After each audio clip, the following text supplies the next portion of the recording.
tëngërëm lañ leen di wax saa su nekk rek ñi safoo site internet di Buzz M TV Sénégal bu leen fàtte di abonné di bës cloche de notification yi ngir dara bañ leen a raw ci seeni xibaar. daleen ak jàmm seen bi di Buzz M TV ci seen acte du jour tey di lundi tombeeg le 18 mai 2023 bëri na lool ay célébrité maanaam ñi nga xam ne seen tur kenn dootu ko natable ñi nga xam ne dund nañ ab lundi bu daal di tara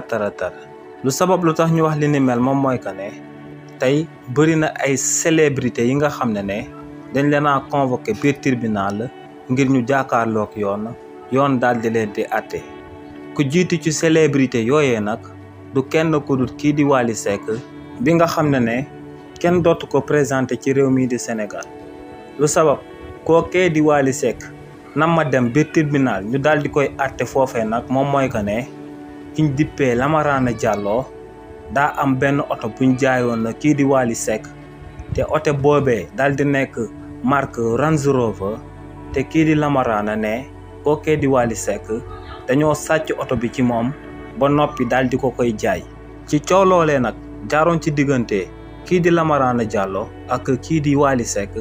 mbir moomee njëkkoon nañ ko àtte ci réew mi di Sénégal te ci àtte bu njëkk ba dañoo jëloon na xeeti tuuma yi nga xam ne kii di Lamarana tegoon na ko ci ndodd kii di Wally Seck yëpp ñu jël ko daal di koy dàq waaye ginnaaw bañ amalee àtte bu njëkk boobee kii di Lamarana Diallo dafa amaloon appel maanaam dafa sàkk woon ngir ñu daal di àttewaat mbir moomee ginnaaw ba kookee di Lamarana sàkkuwaatee ngir ñu àttewaatee mbir moomee nag tey la kii di Lamarana ak kiñ dippee Wally Seck daan taxaw ngir ñu àttewaat mbir moomee ginnaaw kookee di Wally Seck kiñ dippee Guy Marius Sagna avant muy nekk député ci réew mi di Sénégal te li ni mel lu mu bokkoon ci coalition biñ dippee Yewwi Askan Wi mayoon ko kookee ab activiste la woon si li ni mel na kookee di Guy Marius Sagna dafa amaloon benn publication ci compte Facebook am daal di bind foofee que ne la gendarmerie nationale n'est plus honneur et patrie mais déshonneur et parti si li ni mel nag kii di général Moussa Fall mi nga xam ne moom moo nekkoon njiital gendarmerie ci jamono joojee dafa teglu woon loxo ki ñu dippee Guy Marius Sagna daal di sàkku ñu daal di koy monété Kédougou ba Dakar ba noppi daal di koy placer en garde à vue ci mbir moomee nag kii di Guy Marius Sagna yoon daa jëloon ay daan daal di koy teg ci ndoddam ndax kookee jëloon nañ ñetti weeru kaso yi nga xam ne du ko tëdd daal di koy teg ci ndoddam ginnaaw bañ jëlee daan yooyee tegoon ko ci ndodd kii di Guy Marius Sagna nag kookee tamit dafa amaloon appel ngir ñu àttewaat mbir moomee jaar ci diggante moom ak gendarmerie nationale te kii di général Moussa Fall nekkoon na ci njiit bi si mbir moomee tamit kii di Guy Marius Sagna tey la na ma taxawaat ngir ñu àttewaat ko si ginnaaw li ni mel kiñ dippee Boubacar Ndour di rakk Youssou Ndour di directeur général des programmes ci biir télévision biñ dippee TFM kookee ginnaaw ba waa TFM tegee benn woy bi nga xam ne rappeur biñ dippee Bril Fight For moom moo ko daal di moom kookee di Bril Fight For dafa porté woon plainte waa TFM pour violation de droit d'auteur ci cooloole nag jaaroon ci diggante rappeur biñ dippee Bril Fight For ak kii di Boubacar Ndour di directeur général des programmes ci biir télévision bii di TFM ci premier procès bi dañoo waxoon que ne waa TFM dañoo war a daal di jox kii di Bril Fight For lu tollook 10 millions de francs CFA ginnaaw li ni mel tamit kookee di Bouba Ndour daa amaloon appel ngir ñu daal di àttewaat procès boobee si li ni mel tamit tey la kii di Bouba Ndour war a représenté waa TFM daal di jàkkaarloog kii di Bril Fight For ngir ñu àttewaat procès boobee ginnaaw li ni mel ab banqaas bu ponkal bu nekk ci réewu Afrique daal dinay jël ab raaya bu ponkal daal di koy jagleel premier ministre biñ dippee Ousmane Sonko banqaas bu ponkal boobee nag du benn budul biñ dippee l'Union internationale des journalistes africains ñooñee ñoom ñoo jël trophée biñ dippee trophée Mariam Makeba daal di koy jagleel premier ministre bii di Ousmane Sonko ñoom ne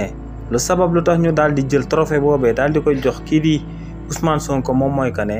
kookee di Ousmane Sonko ba muy nekk ci opposition bi dafa wane woon ab taxawaay bu exemplaire ngir sàmm démocratie ci réew mii di Sénégal te ne si li ni mel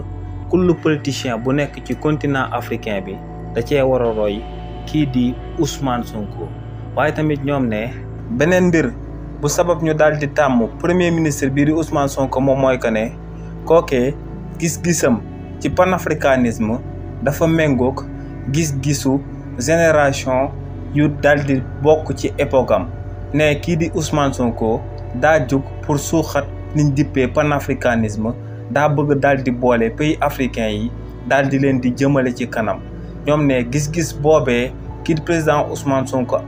daal di am ak taxawaay bu mu amoon ginnaaw ba muy nekk ci opposition bi ci réew mi di Sénégal daal di taxaw temb ngir démocratie bañ a nërmeelu